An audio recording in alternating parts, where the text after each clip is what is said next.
dress flip-flops on, singing to that highway song. Got a little naive smile, the kind that drives you wild. Nothing like playing with fire, brings boy to life. Beat you with a fuse you light, you're good, dynamite.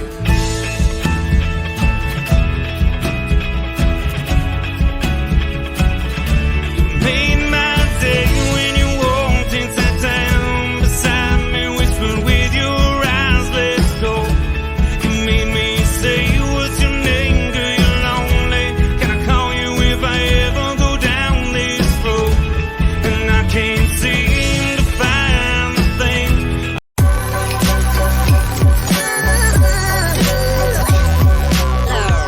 The following is a presentation of the Belly Up Sports Media Network.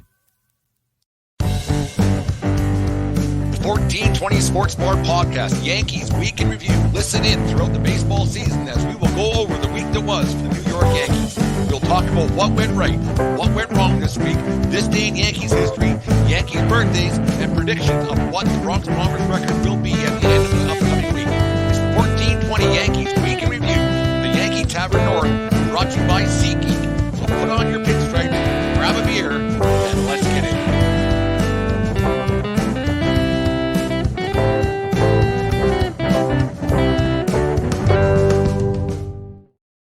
All right, the Yankees Week in Review for this 27th day of July 2023. Today's show is brought to you by SeatGeek.com, the SeatGeek app. Use promo code 1420POD at SeatGeek.com today or the SeatGeek app and save yourself $20 on your first purchase of Yankee tickets. If you're still putting yourself through the headaches of going out to the Bronx, that's a joke. Anyways, we always love going out there anyway. But thank you for making us part of your day each and every day here at 1420 World Headquarters and 1420 in the morning. Remember, we are part of the Belly Up Media Network. Go to bellyupsports.com to check out all the great articles and other great podcasts, such as the Corner Booth podcast, such as Rising the Occasion, and such as one of my favorites, the Crap Brewed Sports podcast. And I think tonight they have there's a special one coming out. All the guys are getting together to do a Belly Up After Dark thing. So I think it's on at 7 o'clock Eastern. So maybe, or 9 o'clock Eastern, 7 o'clock Mountain Time. But anyways, we quit talking about everybody else's podcast. Maybe talk about the 1420 Yankee Week in Review. Quite the week it's been since I went off on Aaron Boone last week, about a week ago right now, talking about Boone deciding to pitch to Shohei Ohtani instead of Mickey Moniac. We got a lot of laughs about that throughout the baseball world, the place I traveled and everything else. There was a lot of people laughing about that and everything else. Mickey Moniac's a better player than I thought he would be, but that's the last time we spoke of the Yankees. Since I talked about Mickey Moniac and the Yankees situation, they went 4-1. They swept the hapless Kansas City Royals as they're supposed to do, and then they split the Subway Series with the Mets, a 2-game series in the Bronx. Got humiliated on Tuesday night when they lost 9-3, I believe it was, but had a nice outing by Rodon last night to win the game last night, I think 3-4-1, whatever it might have been. So they find themselves still in last place in the American League East. We talked about that. The last time they were there was 1990 when Milli Vanilli was still hitting the airways and Roxette was number one on the airways back then in 1990. But they're 54-48, 8 back of the first place Baltimore Orioles. What a baseball team that is. What a story that's become out in Baltimore and the American League East. 2.5 out of a wild card spot. Only a couple teams to jump over. I think they still have a bit of a chance to do it. I don't know if I like the chance of it happening, but with the pitching staff that the Yankees have, I still think that there is a chance. So all is not out of the realm of possibility. They kind of dug their own grave, and they are who they are because of the week that they had before by losing 2 out of 3 to Colorado, getting swept by the Anaheim Angels, and that's kind of what they are and where they are going into the trade deadline, which is only 5 days away. It's not a great look to be in no man's land. Mediocrity means you're just as close to the bottom as you are to the top. So being where they are, it's going to be a tough grind for the Yankees going into the trade deadline. Where they're going to get, what they're going to do, and the next. The next 9 days, the next 10 days might wrap up their season, or it might elevate their season. Who knows? You got 3 games against, like I said, at Camden Yards versus that Baltimore Orioles team, the first place Baltimore Orioles. That's something you haven't said or anyone said for a long, long time. Then you have 3 against the Tampa Bay Rays, who are coming back down to earth. Obviously, you couldn't expect them to keep up that kind of role that they were on, you could say, and then you have three or four it is against their rival, which I think is their rival more than the Boston Red Sox now, with their rival, the Houston Astros. So this next 6-10 games are pivotal for the Yankees season. Are they where they are because that's what the roster is? Yeah, probably. Are they going to be in tough against those teams? Probably, because that's a pretty hot and heavy lineup that you got facing. It's kind of the gauntlet of the season. You wish they would have taken advantage more of what the games they had coming out of the All-Star break. Yeah, they got those three against Kansas City that they won, and I'm glad that they did. But you know what? It might have been better off for this Yankees team to lose those 3 games and put themselves completely out of commission and get looking into next year land, because I think that's kind of where they are. I hope that they're not, because I still want to cheer for my team. I still want my team to win, because when your team's got a chance to win a World Series, there's no better feeling. Well, there's a couple out there that are a little bit better, but as a baseball fan, as a sports fan, when your team's got a chance to win a championship, you really like that. You like that feeling, and it keeps you engaged throughout the dog days of summer and the like. So you kind of hope that they do something this upcoming week. But losing those games last week kind of and then winning the 3 against Kansas City kind of put a exclamation point, but kind of put a hyphen on the season, I guess. I don't even know what that means, but it's one of those things that you wish they would have lost those games, and you could have said, you know what, maybe this team just isn't that good. Maybe they are mediocre. Maybe because they actually are. If you think about what their record is, they're 8-1, I think it is, against the Kansas City Royals and the Oakland A's this year, 7-1, whatever it might be, and they're 45-46 with the rest of the season right there. So that kind of tells you where the Yankees are at this point of the year and what they've been since about the halfway point of last season, which is mediocre and not very good. They have a lot of problems. They got a lot of holes in the lineup, like we talk about ad nauseum. Every talking head, including myself, Jim at the Fan of the Van, he talks about it. Everybody talks about this team is just mediocre, and it goes to show without those 8 games against Kansas City, who's terrible, and those and Oakland, who's terrible. Everybody knows that the Yankees are a 500 or a below 500 baseball club, and it's just roster construction and everything else, and injuries and the like. But it's more so roster construction than anything else. And it's too bad that the Yankees kind of have their fan base, and I don't know if their fan, like their entire fan base, but they have people believing this team can still do a little bit of damage.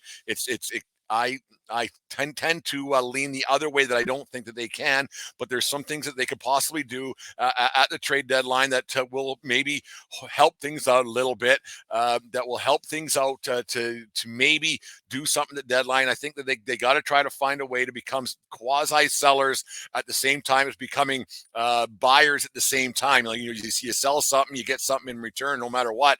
Seeing what they got down on the farm, or seeing what they have going for them, like 2016 when they went and got rid of Aroldis Chapman, they got rid of Beltran, and they got rid of Andrew Miller, who gave the home run 2017 to Didi. We all remember that, Yankee fans. But I think it's time where it's the Yankees have to look at trying to do some things and win some ball games and maybe lose some ball games and everything else. I don't know what could happen here. Like, you guys are probably going to laugh at me for wanting this. Like, I was mad a week ago, like you wouldn't believe that, on this podcast, talking about the Yankees losing games, and then I'm complaining that they're winning games and winning 4 out of 5, which they did in the last week since I complained about that. But it's one of those things where winning games isn't always the best thing you can do for a franchise. Pretending that you're a team that isn't going anywhere can be a bad thing. Winning games and putting lipstick on a pig, as I named this episode, is kind of one thing that the Yankees did over this past week. And by losing those 3 games, or winning those 3 games with Kansas City, that kind of, well, are they good? Aren't they good? What can they do at the deadline? What aren't they going to do at the deadline? Because you can only beat who's in front of you. You can only play who's in front of you. And so having those games in the lineup kind of put a damper in things. Because if they would have won those 2 games, 3 out of 5 of those games between the losses they had with Colorado and with California, that would have helped their cause out immensely, and it would have put more of a spotlight on the holes that are in this team. And I think that it's kind of a bad thing that, like I said, that they did win those baseball games. I know you're going to have people complaining to me and saying, well, Brent complains when they win, Brent complains when they lose. What more does he want? Well, I'm here to tell you, I'm glad you guys asked. I'm glad I asked the voices between my ears what's going to happen there. I think what the Yankees need to do is somehow, some way, and I don't know how you do it and how you got 5 years left with this guy, and I don't know what you can possibly do. You got to find a way to ask Giancarlo Stanton to waive his no-trade clause, and then you have to find a way for somebody to get this guy to take on part of that contract for the next 5 years, or take him on, because he has been good in the playoffs. So if you can get him onto a playoff team like the Dodgers, to be a in and out guy like Pujols was a couple of years back, and go out and be a DH and see what he can do for the Dodgers. See if he'll waive his no trade to go home and get out of here. It's one of those things. I don't know how you go about doing it. I don't know how you ask somebody to go out and buy an 84 Camaro, which Stanton is. He looks good from the outside, but the inside don't run so good. You know, you have a lot of laughs. You know, it's a shiny toy in your, not that 84 Camaro is a shiny toy, but if it's done up nicely, I guess it could be. But the thing is with Stanton, you got to find a way to get him out of the lineup. He can't play right field anymore, as you saw last night, as you saw earlier on this week when he tried to score on a base hit or a double, I think it was, from first. Doesn't much matter. The guy can't run the base. The guy's broken down. The guy's a tin man. I've been saying it since the day they got him, pretty much. And I really went off on a tangent a couple of years back about Stanton being the albatross on this team, that it's going to hurt this team right to the bitter end. And he's that guy. They got to try to find a way in the next 5 days before the deadline happens to try to get rid of this guy and get him out of the lineup. He doesn't do you any good. He hurts this team to no end. How you get rid of Stanton, I don't know, but I need to the Yankees to find a way to do this. I need Cashman to find a way to get this guy off the field, because he is the number one guy that is hurting this team. He's been hurting them for a long time, and I don't know how you ask another team to pick up that contract for a long period of time. But like I said, if you can get a team like the Dodgers, who picked up Pujols a few years back off the California Angels, the Anaheim Angels, that's one thing that they need to do. It's going to be tough, but it's happened before. The next thing they need to do, I think, is try to make a trade for Cody Bellinger. Bellinger is going into a deal with the Cubs where it's a mutual club option, player club option into 2024. He's a bargain right now at $12.5 million. Find a way to get him on your roster and see if he likes it in New York for the end of the season this year, and see what he likes. Pick up that option and see what you can do there. I would trade him. And now let's hear me out. I would trade Harrison Bader, who's a disappointment. He's injured a lot. Yes, how do you get rid of that broken down old car? But he's going into a contract year as well, a younger player and cheaper player. And then I try to also I get rid of Anthony Rizzo, and then I get rid of Rizzo with the Cubs because it's old home week. Little nostalgia. Remember, he won a World Series with the Cubs, so I try to make that trade. I get Bellinger, a left-handed bat that the Yankees need wholeheartedly. Yes, you're losing Rizzo's also left-handed bat, but Rizzo hasn't been able to hit his ass. I think having a guy like Rizzo go back to the Cubs, a little nostalgia and everything else that gets him out of the Yankees' hair. He's struggled a lot. Yes, I wanted him back earlier this year, but it just hasn't worked out. Is he injured? Who knows what's going on there? I know he tweaked his back. I think it was the same time that Judge injured his toe during that Dodgers series, but I think you get rid of Bader, who's kind of one of those guys. He turned out to be a bit of a douche nozzle, and then you get rid of Rizzo for Bellinger, who's swinging about a hot bat. $12 million. It's manageable if you can try to get rid. Yes, they're at the salary cap and the fictional salary cap and the luxury threshold. It's one of those things I think you need to try to do. They are getting healthier this week. The Yankees are. They are getting Aaron Judge back, but I don't think the teams are very worried about Aaron Judge being back in the lineup because the ineptness of the rest of this lineup. So having Judge come back isn't going to be a big boost. Yes, having the MVP back. Yes, having one of the best players in the game of baseball, top 3, top 4, whatever you want to call it. Having him back in your lineup can't hurt, but how effective is he going to be? He's been injured before. He's been injured again. Will he help the lineup? Yes, but will they pitch? Other teams will see how inept, or have seen how inept this franchise has been, how inept this batting lineup has been, how bad of a manager that Aaron Boone has been. That you find a way to get Judge in the lineup. Will he be a big factor? I don't think so. I don't think that this offense can do the Yankees any good for the remainder of the season. That's why I think they really need to go out and find, like we've been talking about for a long time.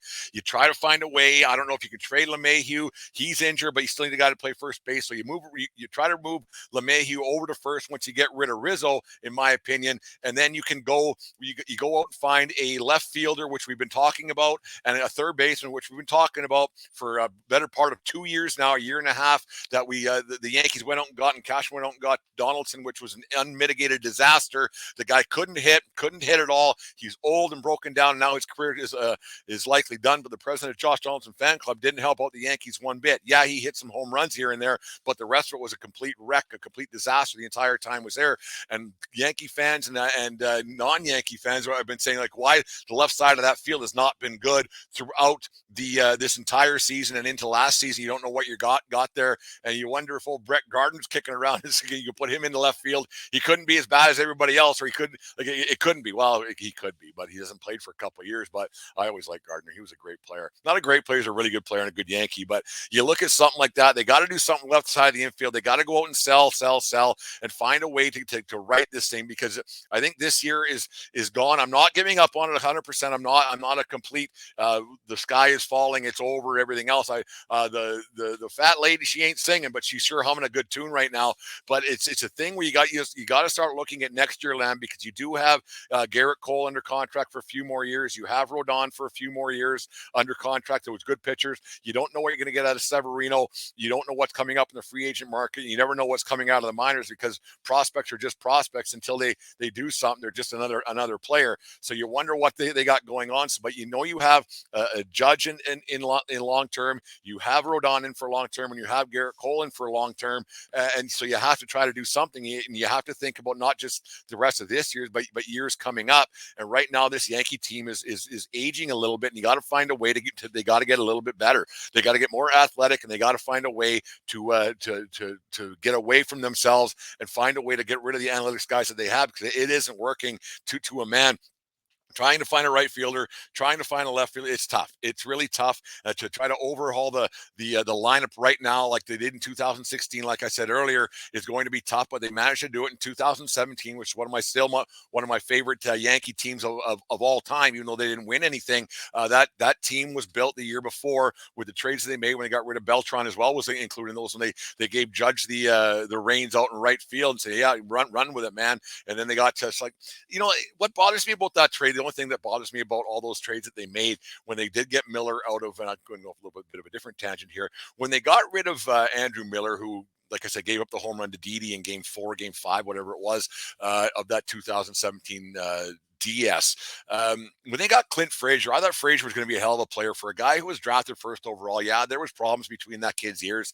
I get it, but they didn't really give him a chance to play, didn't give him a chance to flourish at all. And then it just kind of went sideways for Clint Frazier. I think he's calling himself something different now, but I thought Frazier was going to be one heck of a Yankee, but they just didn't give him the chance. Yes, he was like the guy I was just talking about with Brett Gardner, but I thought that they didn't give Frazier the chance to flourish a little bit, didn't give him a chance to grow, and he kind of was up and down like a toilet seat at a mixed party within minor leagues, everything else. So you just don't know if he was given that rightful, maybe it is him. I don't know, but it just seems like they didn't.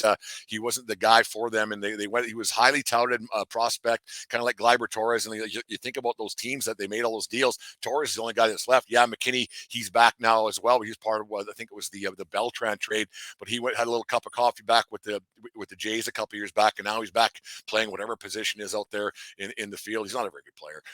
You're not going to win a championship with Billy McKinney in the outfield, but there's my little sidebar for the New York Yankees. It's going to be interesting to see what they do at the trade deadline. They got to find a way to sell a bunch of parts. They got to find a way to get younger, get better. This was something that I heard. I don't know how much it got me thinking a little bit. Like, I'm not saying go and do it, but and like how you're going to get rid of a pitcher who's making 32 million or 35 million, whatever it is. But do you approach a guy like Garrett Cole and say, listen, man, like if you want to. Do you want to go and look for a team that's going to win something? Because we're not winning this year, and we're probably not winning next year.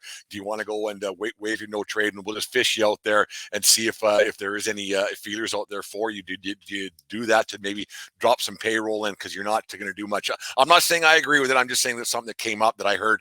I can't remember what show it was on, but it's one of those things that you get you thinking a little bit as a fan and as a Garrett Cole guy. I like Cole.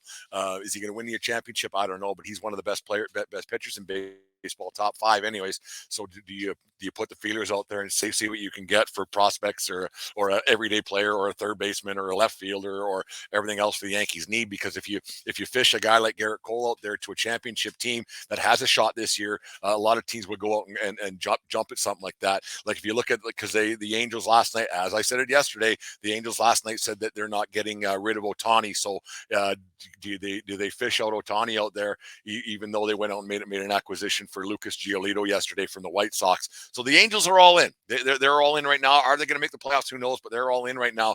And the last thing I want to talk about the Yankees here, everybody, the last thing the Yankees got to do, and I think more so the Yankee fan base needs to do, is we need to realize it's not 1996 anymore. It's not 96 through 2000 anymore. That's a long time ago.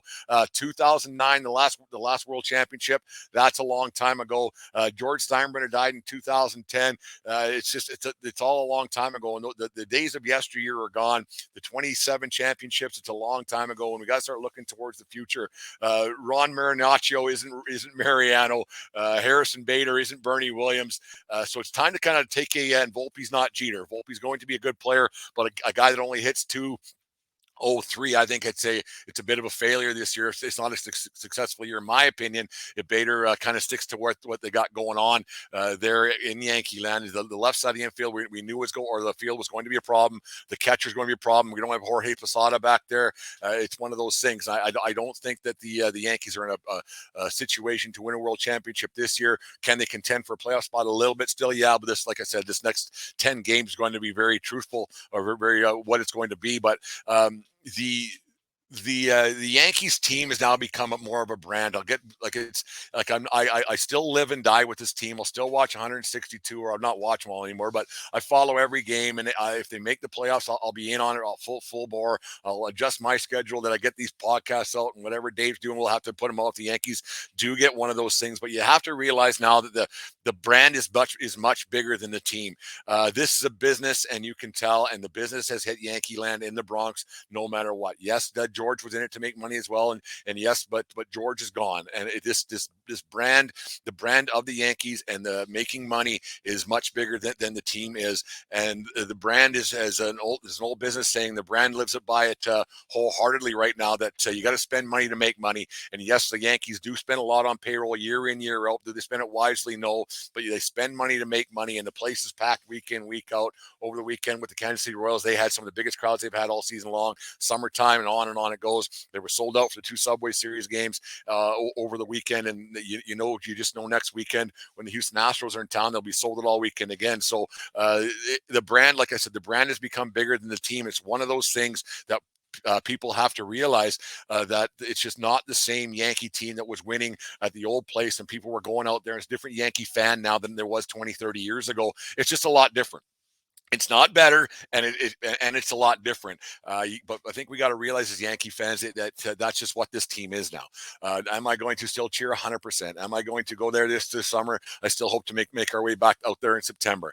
Will I buy another hat like I do every year when I go there? I got a whole herd of them back there. I buy one every year I go, 100%. Will I spend too much money on beers? Yes, 100%. Will I watch games way too late at night? Will I curse and swear? Yes, 100%. There's no getting around what my Yankee fandom isn't going away, but I think we just have to have a different thought process. I'm not saying we succumb to mediocrity, but I think we just have to have a different thought process of where this team is going on a year in, year out basis. And it's one of those things that you just you don't like to see. You don't want to call them a sellout, but that you're in the business to make money. If anybody thinks that Hal Steinbrenner gives one fiddler's fuck about Brent Radlinski and the rest of the Yankee fan base, you're sadly mistaken. They see dollar signs, and he's still got investors he's got to answer to as well that pay for that stadium and pay for everything else that's going on there. So it's a brand, and it's a franchise before it's a team, and that's what the Yankees are now. You just look at, they had a Jerry Garcia bobblehead night for whatever reason. I think there was a charity thing behind it, but what does Jerry Garcia got to do with the fucking New York Yankees? And then to bring more seats or people into the seats in the upcoming days, they have a Harry Potter night coming up, a Harry Potter hat night. What does Harry Potter hat night have to do with the New York Yankees? You know what it is? To bring people into the stands, to get the first 18,000 kids in the building who like Harry Potter or Harry Potter older people out there. I've never seen a Harry Potter movie in my life, but it's one of those things. That's what the Yankees are now. We have to realize that's one of those things that they are. And it's just, Every sports franchise is coming to that. Like, you see the money that's getting spent throughout the sports world, and we'll get off this little rant about that, but that's what the Yankees are now. And we have to realize it. The scary thing about this team is, and we'll get into birthdays and everything else in half a second, but the scary thing about this team is that they could somehow, some way, they're getting a little bit healthier. They could make a trade here, trade there, if they follow my advice and go out and get a player here and a player there in the upcoming days. But they get into a 3-game wild card. You have a guy like Garrett Cole. Like, I know every team's got an ace, but Cole can win you a game. So all of a sudden you're up 1-0 in the wild card, and then all of a sudden you have you have 2 more chances. You have some pitching there that could do something. Rodon, he's going to get into his own there. He could win a game for you pretty quick, and all of a sudden you're in an ALDS situation with a staff with Severino, who can throw up a.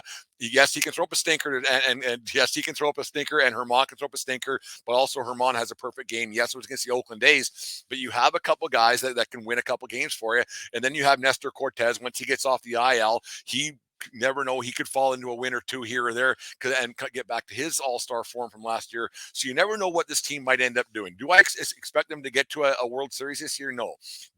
Do I expect them to maybe pull something out of their ass? I don't expect it, but it wouldn't surprise me a whole bunch that this team might find a way to do it. It won't be on the back of their offense by any means. Their offense stinks, and getting Judge back isn't going to help them, as this team currently is.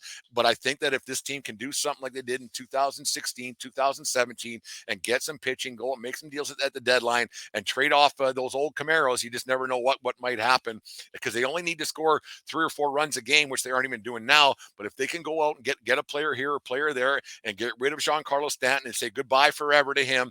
We've already said goodbye to Josh Donaldson, so we'll just start getting the voodoo dolls out from over here. I'm sure I got a Giancarlo Stanton dolls out around here somewhere, bobblehead or whatever it is, but we might be able to do something. I say we, I mean the Yankees.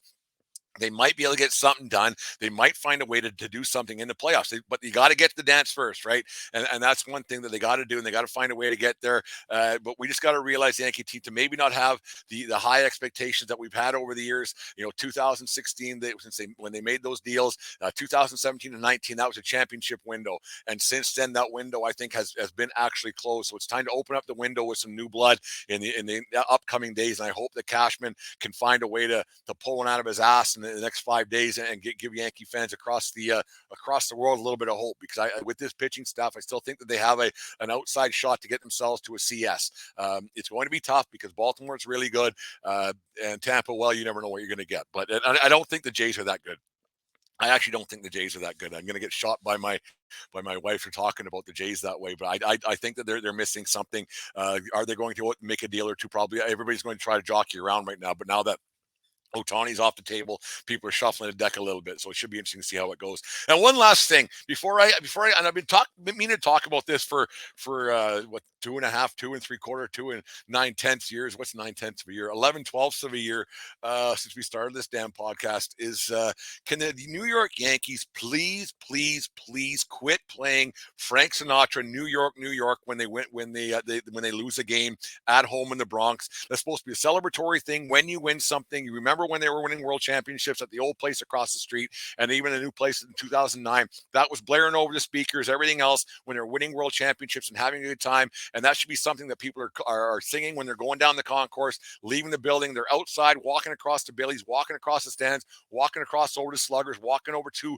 you can still hear it when you're all the way around the corner at the Yankee Tavern. Like, quit playing New York when you lose the fucking baseball game, okay? Please, Yankees, please, PR, whoever's in charge of that, the game day promotions, whoever's in charge of the entertainment value on the field, please quit playing New York when the Yankees lose. I don't know if the Oakland A's play celebration by cooling the gang when they win a game or lose a game, which they lose a lot of games. So how many times has anybody heard celebration by cooling the gang at the Oakland Alameda Coliseum, at Rickey Henderson Field, wherever it's called these days? Yankees, please quit playing New York when the Yankees lose. I don't ask for much, but I'm asking for that. Thank you very much. The PSA is brought to you by 1420 in the morning and the Yankees Weekly Report here at World Headquarters, otherwise known as the Yankee Tavern North. Anyways, here's a word from our sponsors at SeatGeek. SeatGeek is the ticketing app for fans like Boomstick Lady. No free throw is safe from the roar of her sticks.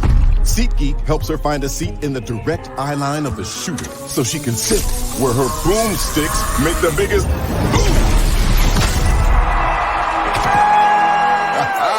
Everybody okay? SeatGeek handles the tickets to sports, concerts, and more, so fans can fan.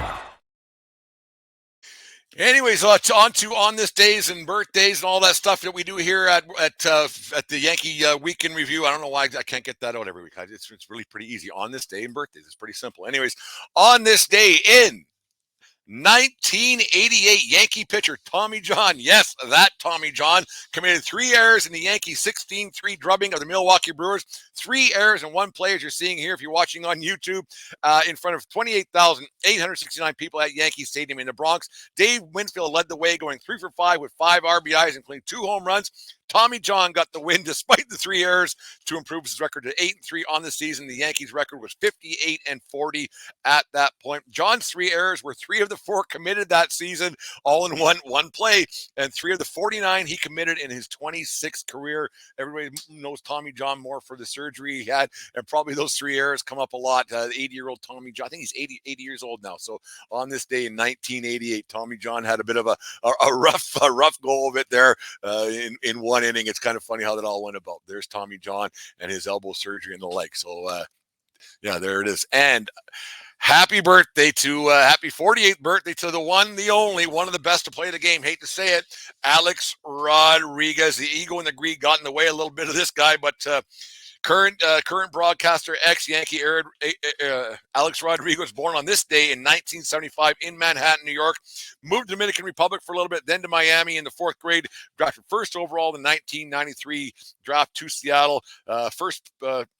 First player to ever sign a $20 million contract. He got that one, a 3-year deal with the 10-year deal with the Texas Rangers, I believe. And then he got traded over in 2003 to the Yankees because the Rangers realized it was a big waste of money. A-Rod got 2 MVPs with the Yankees in 2000 and what the hell was it? 2006, 2007, I believe it was. It doesn't much matter.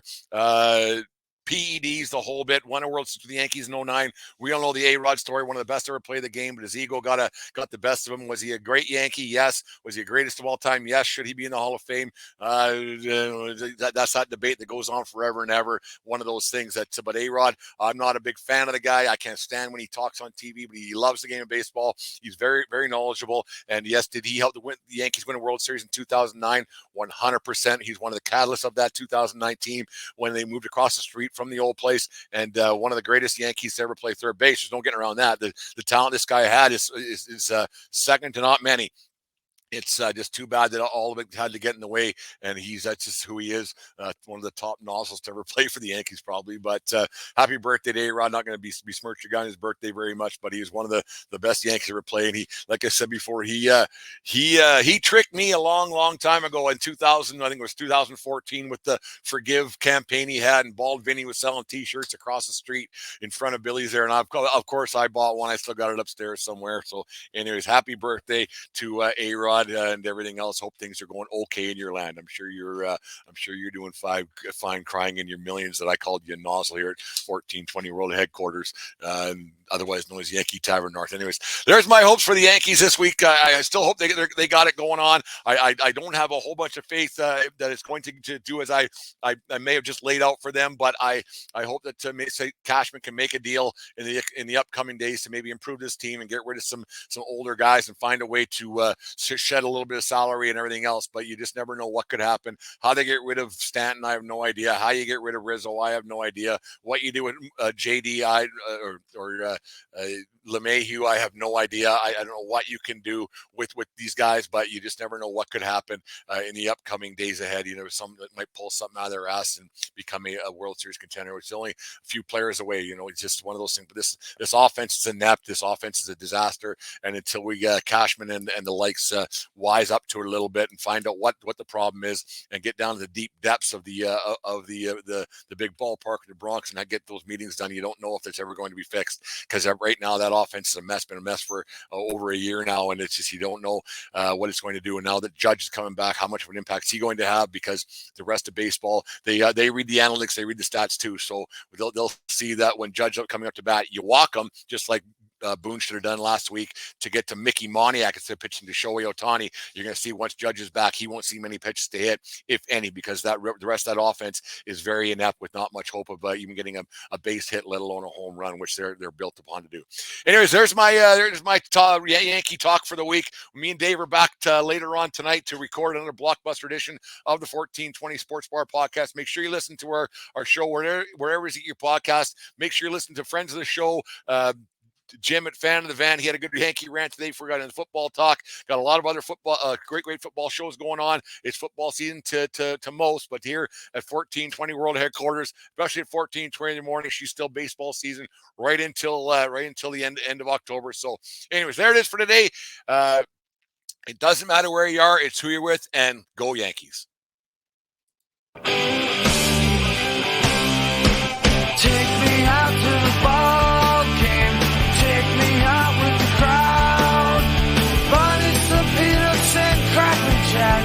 I don't care if I never get back. Always root for the home team.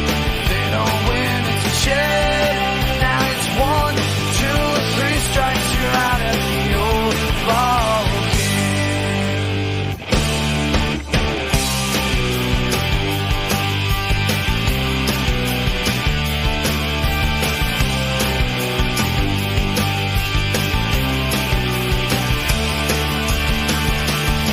Now let's root for the home team. They don't win, it's a shame. Now it's 1, 2, 3 strikes. You're out at the old ball game. Oh, what a game! A message from You just listened to the 1420 Sports Bar podcast. 4 beer with the sports talk and a whole lot more. We are part of the Belly Up Media Network. Let's get into it.